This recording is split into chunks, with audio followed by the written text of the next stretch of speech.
할렐루야. 아멘. 좌우 계신 분한테 인사하겠습니다. 예수 그리스도 이름으로 승리했습니다. 예수 그리스도 이름으로 승리했습니다. 아멘. 아멘. 우리는 날마다 예수 그리스도 이름으로 승리하신 줄 믿습니다. 아멘.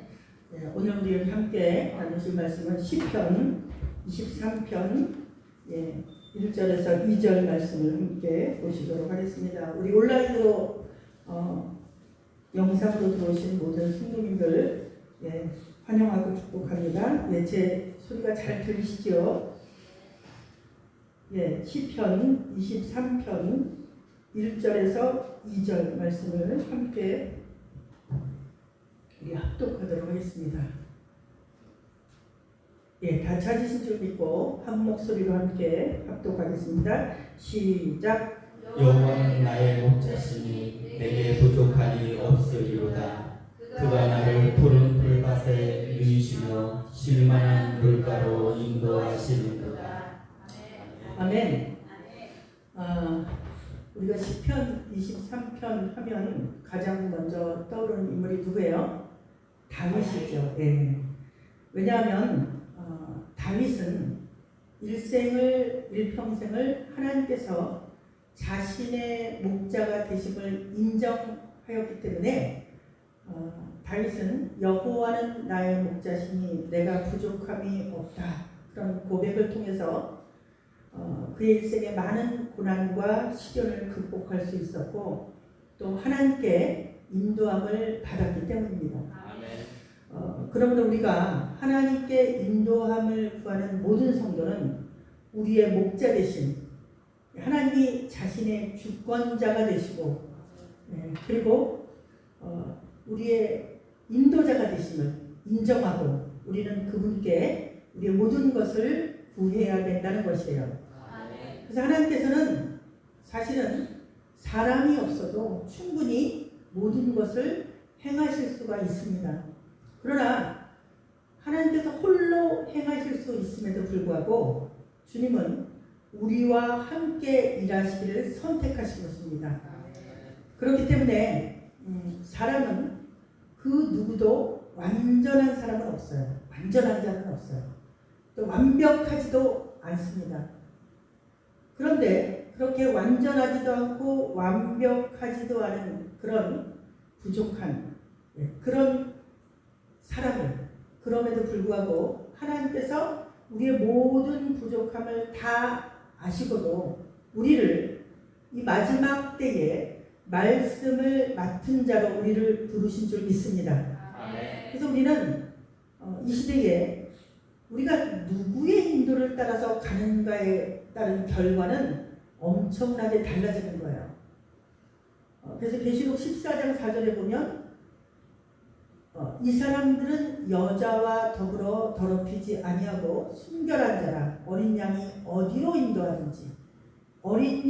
어디로 인도하든지 따라가는 자, 그리고 그 사람 가운데서 속량을 받아서 처음 익은 열매로 하나님과 어린 양에게 속한 자들이다, 그렇게 기록하고 있어요. 우리가 누구를 따라가느냐에 따라서 이 어린 양께 드리는 이 첫 열매들은 하나님의 역사에 동참할 수도 있고 그렇지 않고 아웃사이드에서 신앙생활하다가 가까스로 부끄러운 구원을 받고 주님 앞에 나갈 수도 있다는 거예요. 그래서 우리가 이 마지막 때에 이 어린 양께 드리는 첫 열매들은 하나님의 역사에 동참하게 되는 그런 기회가 우리 앞에 놓여져 있다는 것을 알아야 되는 것입니다. 그래서 이 마지막 시대에 살고 있는 우리는 우리에게 하나님이 주신 사명이 있다는 거예요. 이 사명을 순종과 충성으로 헌신함으로 잘 갖춰야 되는 것입니다. 여러분, 저와 여러분은 왜 창세 때에 태어나지 아니하고 또 중세 때에 태어나지 아니하고 왜 지금 이 시대에 태어나게 되었을까요? 바로 주님께서 이 마지막 때를 위하여 우리는 창조된 줄 믿습니다. 그래서 이 마지막 때 부르는 우리 민족도 또 우리 교회 같이 그렇게 크고 유명하고 알려지고 그런 큰 교회가 아닌데도 이 작은 교회인데도 하나님께서 불러서 사용하신 것은 바로 하나님이 원하시는 하나님 마음에 합한 바로 다윗과 같이 연락되는 그러한 소명자를 주님께서 부르신 것입니다. 그래서 이 모든 교회가 이 마지막 때 다 들림받은 것이 아니에요. 세상과 구별된 헌신자들이 바로 이 마지막 때는 주님의 신부로 들림을 받고 휴거되는 것입니다. 그래서 오늘 우리가 이 본문을 통해서 과연 우리는 누구를 따라가야 사느냐, 누구를 따라가야 사는 길이 있냐, 이런 것을 우리가 한번 살펴보고자 합니다. 저와 여러분은 예수 그리스도 참 목자를 따라가야 될 줄 믿습니다. 아멘. 그런데 우리 본문에 보니까 주님을 따라가는, 예수 그리스도를 따라가는 목자를 따라가는 자는 어디로 인도하신다고요? 푸른 초장과 쉴만한 물가로 인도하신다고 말씀하고 있어요. 그래서 이 쉴만한 물가로 인도함을 받는 이 양들은요, 목자를 따라서 따라가면 마태복음 22장에 바로 혼인잔치에 초대받은 자인 줄 믿습니다. 그래서 예수님께서 마태복음 22장에 이 혼인잔치에 초대받은 자를 비유적인 말씀을 통해서 제자들에게 나누시지요. 임금이 자기 종들을 보내서 초대를 했어요. 사람들을 초대해서 잔치에 불러오게 하였는데 그들은 오지 않았고, 그 초대한 자들은 오지 않았고 저마다 자기 갈 곳으로 다 갔다는 거예요. 그래서 임금이 이제 화가 났어요. 임금이 노해서 자기 군대를 보내서 그 살인자들을 죽이고 도시를 불살라 버린 다음에 내거리에 나가서 다 데려와라, 그렇게 명하니 이 혼인잔치에 사람은 가득 찼어요. 사람들이 이제 초청을 하니까 오라는 사람은 오지 않고 다 오라고 하니까 다 왔어요. 그런데 임금이 들어와서 보니까 사람들은 가득 찼는데 혼인 예복을 입지 않은 것을 보게 된 거예요. 그러니까 임금이 혼인 예복을 입지 않은 자는 손발을 묶어서 바깥 어두운데 내 던지라고 말씀하고 있는 거예요. 여러분, 혼인 잔치에 초대받은 자는 무엇을 입어야 돼요? 예복을 입어야 되는 것입니다. 그렇기 때문에 이 마지막 때는 초청받은 자는 많습니다. 주님이 오신다는 소식을 들은 자는 굉장히 많아요. 그러나 무엇이 적어요? 택함 받은 자가 적다는 것입니다. 또 우리가 크게 보면 유대인을 부른 거죠. 주님께서 유대인을 불렀지만 누가 왔어요? 이방인이 택함을 받은 것입니다. 그래서 우리가 이 목자의 인도함을 받을 때는 명확해야 돼요. 내가 초청을 받았는데 양의 자리에 서 있는지 염소 자리에 서 있는지 구분을 명확하게 해야 된다는 거예요. 양 사이에 염소가 있으면 어떻게 해요? 비슷한데 막 들이받아요. 그러니까 어떻게 해요? 구별해야 된다는 거예요. 그렇기 때문에 양은 자기 목자의 음성을 정확히 들으면 주님이 인도하시는 푸른 초장과 쉴만한 물가로 인도함을 받게 된다는 거예요. 이것이 또 우리 넓게 보면 바로 구원과 심판의 갈림길이라고 볼 수 있다는 거예요. 여러분, 지금 우리에게 주어진 이 코로나19는 팬데믹은 하나의 시뮬레이션이에요. 그죠? 처음에는 어느 병원이든 어느 건물 안으로 들어가면 QR코드를 찍었어요. 그때는 어색하고 이상하고 좀 평소에 하지 않았던 일이기 때문에 그걸 찍는 게 좀 나하고 맞지 않는 것 같고 막 그런 사람들이 굉장히 많아요. 지금은 어때요? 건물 안으로 들어가면 자연스럽게 탁 찍습니다.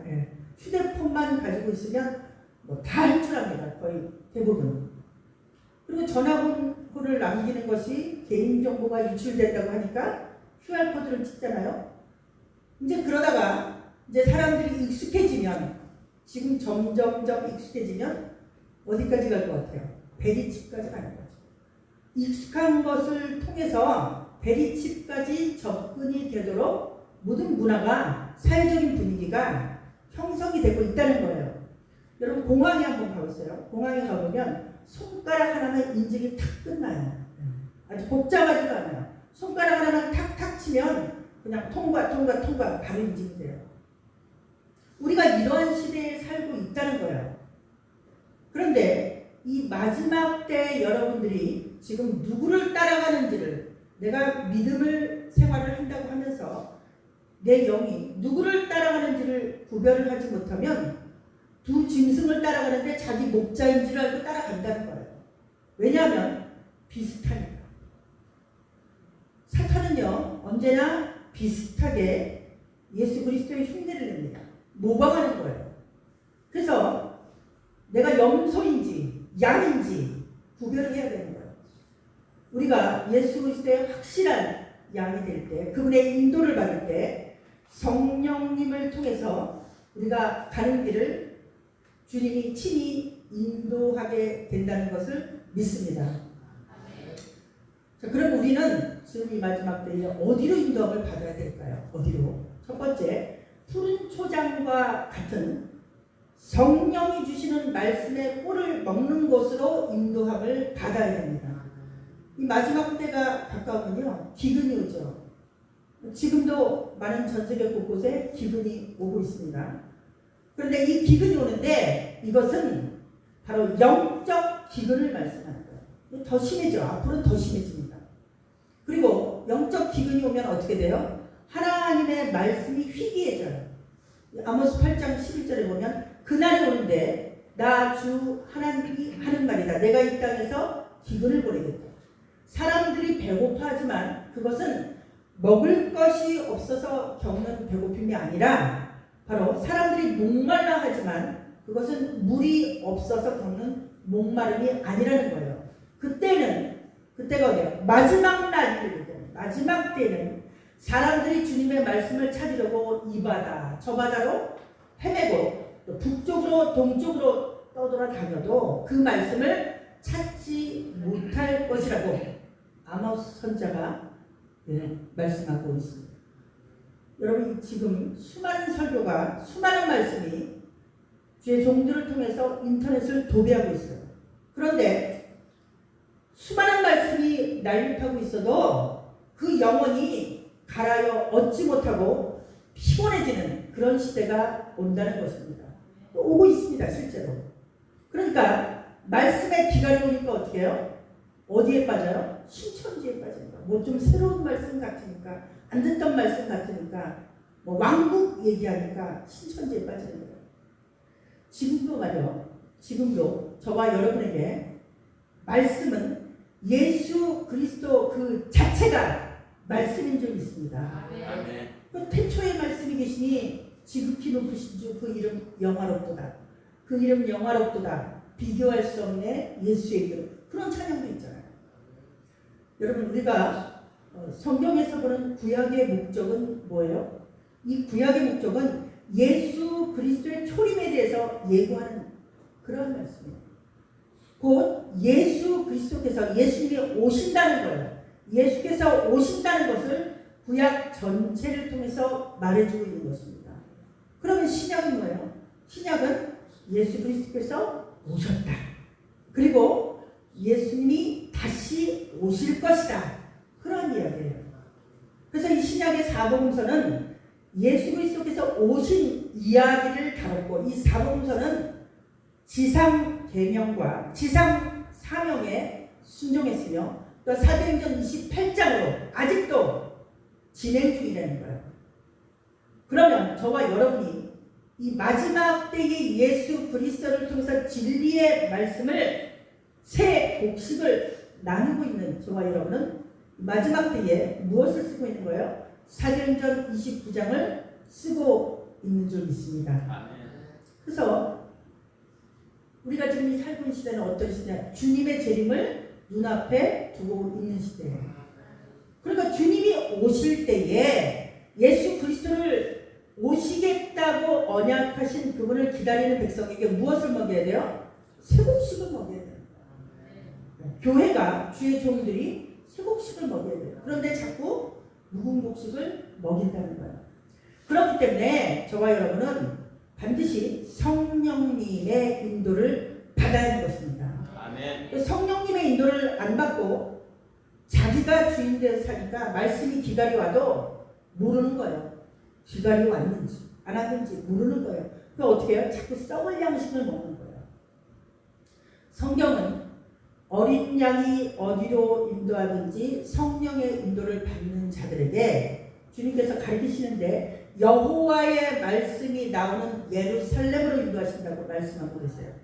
여호와의 말씀이 나오는 예루살렘으로 인도하시면 그 인도하시는 성령님을 통하여 영적 기갈을 면하게 해주시고 이 양식을 풍족하게 먹이는 축복을 하나님의 백성들에게, 다시 말하면 성령의 인도를 받는 자들에게 축복을 내려주신다고 말씀하고 있는 거예요. 이것이 바로 때를 따라 먹이는 양식인 줄 믿습니다. 다시 말하면 주인이 올 때 우리가 먹어야 할 합당한 양식인 거예요. 영의 양식인 거예요. 이것이 단단한 식물이죠. 그 단단한 식물을 영의 양식으로 우리가 먹게 되면 어떻게 돼요? 신앙의 장성한 분량에 도달하다. 그 단단한 양식을 우리가 먹어야 무엇을 경험하게 됩니까? 의의 경험을 하게 됩니다. 그 의를 통하여 하나님의 나라를 성취하는, 그래서 하나님의 나라를 성취하는 그 믿음이 우리 안에서 믿음으로 서게 되는 거예요. 그리고 우리에게 무엇을 주십니까? 지각을 통해서, 지각을 사용해서 선과 악을 분별하는 이 마지막 시대에 쓰실, 바로 하나님이 계획하신 그런 추수할 종을 하나님이 만들어 가신 것을 우리가 그 역사 안으로 들어가는 놀라운 체험을 하게 된다는 거예요. 이것을 성경은 계시록에는 감추었던 만나라고 표현하고 있어요. 하나님의 마지막 때 쓰실 종들을 통하여 믿음의 장성한 불량한 성장한 자들에게 맡길 사명을 감당할 그 말씀을 주시는 것을 바로 감추었던 만나라고 말씀하고 있는 거예요. 여러분, 가나안 시대에 가나안의 새 시대를 바라보았던 히브리 민족에게는 무엇을 나눠줬어요? 육적인 만나를 내려주셨어요. 그죠? 광야를 들어갔을 때 만나와 메추라기를 주시면서 육적인 만나를 내려주셨어요. 그렇다면 지금 저와 여러분이 살고 있는 이 마지막 시대에는 주님 우리에게 어떤 만나를 내려주실까요? 바로 그것은 감추었던 만나, 새 시대 천년 왕국을 바라보는 그런 만나를 영의 양식으로 우리에게 주시는 것입니다. 우리가 그 말씀을 먹고 힘을 얻어야 돼요. 그리고 무엇을 소망해야 돼요? 새 시대 그리스도의 나라로 들어가게 하는 그런 역사와 축복을 소망해야 될 줄 있습니다. 이것을 계시록 10장 8절에는 또 작은 책이라 이렇게 말씀했어요. 바로 저와 여러분이 이 시대에 우리의 영이 먹어야 될 영의 양식, 이 양식을 어디에다 채우라고요? 배에다 채우야 되는 거예요. 배에다. 그리고 창자에다 채우라고 말씀하고 있는 거예요. 그래서 우리의 영적 창고에, 우리 영 안에 이 진리의 말씀이 영적 창고에 아구까지 채워지면 다시 그 채운 말씀을 내어놓게 하시고 그것을 마지막 때에 하나님이 세운 종들을 통하여 다시 예언하겠다라고, 다시 예언한다라고 계시록 10장에 말씀하고 있다는 거예요. 이것이 우리에게 주님이 다시 오시고 재림하시는, 그래서 우리가 천년 왕국을 소망하게 하는 이 마지막 때의 천국 복음을 전파해야 되는 이 말씀이 바로 우리 골수에 기름 같은 새 곡식이 되는 거예요. 그리고 오래 저장한 맑은 포도주 같은 말씀이 되는 거예요. 이것이 바로 우리가 이 시대에 먹어야 될 영의 양식인 줄 믿습니다. 그래서 이 말씀을 우리가 양식으로 먹게 되면요, 뭐가 돼요? 하나님과 우리 사이에 가로막혔던 그 죄의 담인 면박과 휘장을 제거해 주는 거예요. 무엇을 통해서? 여러분이 하나님의 말씀에 순종하는 의를 통해서. 할렐루야. 네.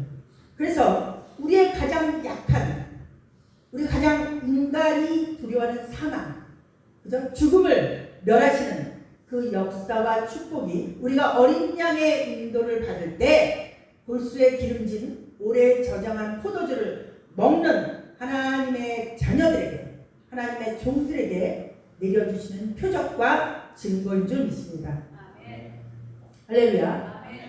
두 번째로 주님은 우리를 쉴만한 물가로 인도해 주십니다. 여러분, 쉴만한 물가라는 것은요, 바로 그 양식을 이 늦은 뒤 세곡식을 먹는 이런 종들에게 필요한 성령의 은혜로서 생수를 말하는 것입니다. 예수님 우리를 어떻게 쉴만한 물가로 인도해 줄 수 있나요? 여러분, 에레미야 선지자는 생수의 근원이 되시는 여호와께 돌아오라고 이스라엘 민족에게 말씀했어요. 우리가 하나님께 돌아가는 것이 바로 여호와께서 생수의 근원이 되시기 때문에 우리가 그분께 돌아가는, 우리의 영과 우리의 마음이 아버지께 돌아가는 것이 우리를 쉴만한 물가로 충분히 인도해 줄 수 있다는 것입니다. 여러분, 이 시대에 우리가 쉴만한 물가로 인도함을 받는 것이 왜 중요한가요? 이 지금 여러분이 살고 있는, 저와 여러분이 살고 있는 이 시대는 어떤 시대냐면 쑥물이 범람하는 시대예요.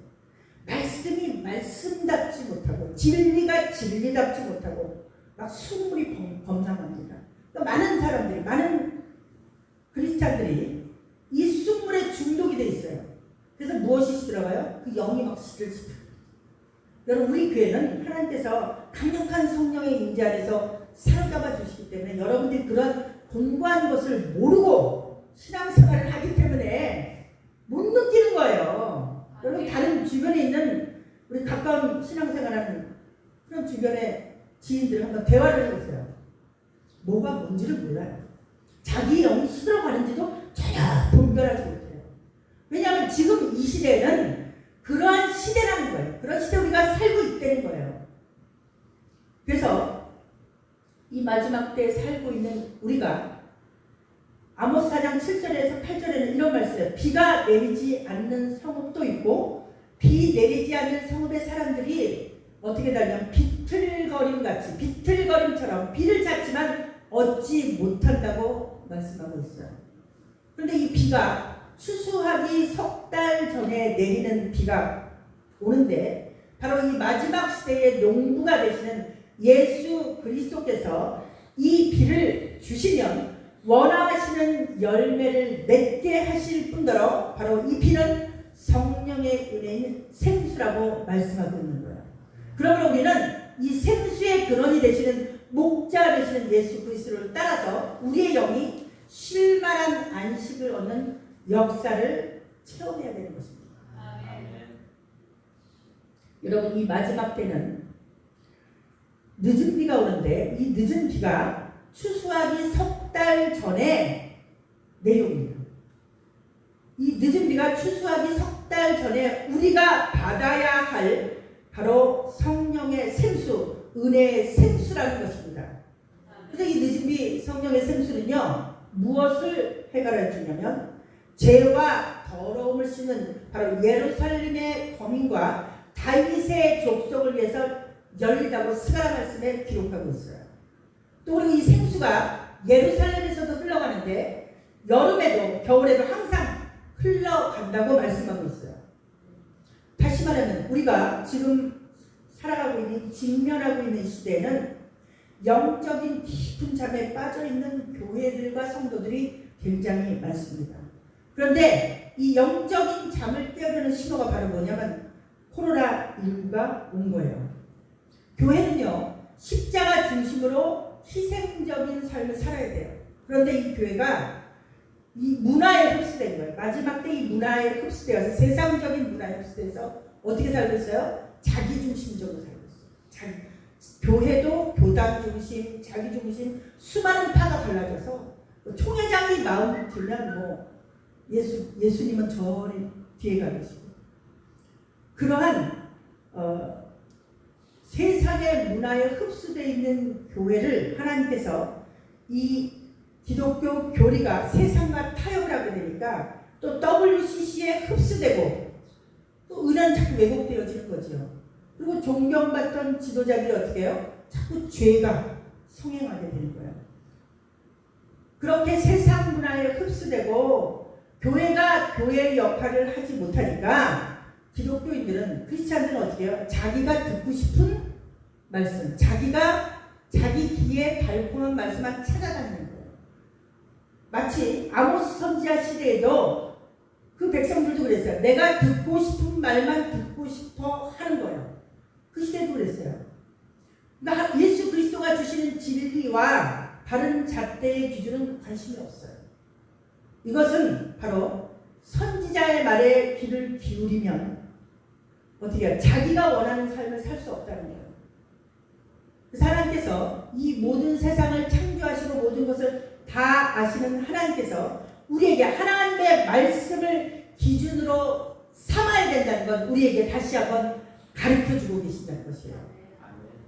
그 사람들은요, 디모데후서 4장 3절의 말씀에 보면 그렇게 나와 있어요. 때가 이르니 사람이 바른 교훈을 받지 아니하고 귀가 가려워서 자기의 사욕을 따를 스승을 많이 두고 그 귀를 진리에서 돌이켜서 허탄한 이야기를 따른다라고 말씀하고 있어요. 이것 때문에 이스라엘 백성은 죄악을 통해서 하나님 앞에 징계를 받았어요. 하나님의 말씀을 진리 안에서 따르지 아니하고 자기가 좋아하는 말씀을 따르는 선지자가 주시는 말씀을 경청하지 않은 이스라엘 죄를 통해서 국가적으로 형벌을 받았어요. 6가지 죄악으로 국가적으로 3가지 형벌을 받았어요. 이것은 우리가 지금 이 시대에도 앞으로 일어날 지구세계가 하나님의 말씀대로 살지 못하면 그러한 결과가 이 땅에도 일어날 수 있다는 것을 경고하고 있다는 거예요. 첫 번째로 이스라엘 백성들은 군사적인 패배가 일어났습니다. 두 번째로 경제적인 붕괴가 일어났습니다. 세 번째로 예배 장소의 패배를 불러일으켰습니다. 여러분, 하나님은 지금처럼 교회가 하나님의 율법과 하나님의 기준과 하나님의 도덕성을 왜곡해서 그것을 하나님이 가르치기를 원하시지만, 그러나 그것을 가르치지 않는 교회, 의로우신 하나님, 공의로우신 하나님을 가르치지 않는 그러한 교회들은 앞으로 예배를 이어가지 못하도록 할 것이라고 예언자이신 노렌 센터포드 목사님이 말씀하셨어요. 지금도 매년 문을 닫는 교회는 점점 많아집니다. 그리고 대형 교회들도 성도들이 막 흩어지고 있는 상황이에요. 이것은 바로 성령께서 그 교회에 자유롭게 성령이 운행하지 못하고 있는 교회, 다시 말하면 하나님을 경외하지 않는 교회, 진리가 선포되지 않는 교회는 이미 이 길을 걸어가고 있다는 거예요. 여러분, 교회는요, 사람이 많이 모이는 숫자를 불리는 게 목적이 아닌 것입니다. 교회가 크다고 큰 교회가 아니에요. 교회는요, 예수 그리스도의 제자를 길러내야 된다. 그래서 우리는 우리에게 남아있는 이 은혜의 시간 안에서 무엇을 해야 돼요? 바로 성령이 주시는 은혜로 말씀의 은혜를 통하여 진리를 따라 성령의 생수를 내시는 그 역사 축복이 있는 길을 우리가 따라가야 된다는 거예요. 그래서 이 마지막 때는 미가서 5장 7절 8절에 보면 야곱의 남은 자를 위해서 축복을 주신다고 말씀하고 있어요. 그런데 그 생수를, 성령의 생수를 이슬 같고 담비 같은 은혜라 그렇게 기록하고 있습니다.